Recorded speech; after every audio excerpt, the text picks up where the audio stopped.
kayo ay kakargahan ko ng banal na liwanag na langit.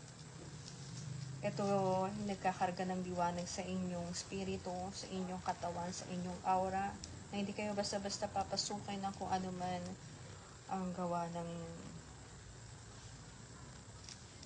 sabihin natin, kulang, barang, palipad, hangin, maligno, bati, yung kontra-inggit, ano mang disgrasyang parating, hindi sa inyo basta papasok.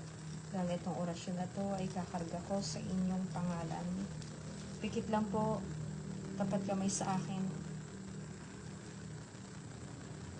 Jehas, Zu, Ha, Vax, Ah, Ox, Zusha, Hiyo, Ha, Uwa, Has.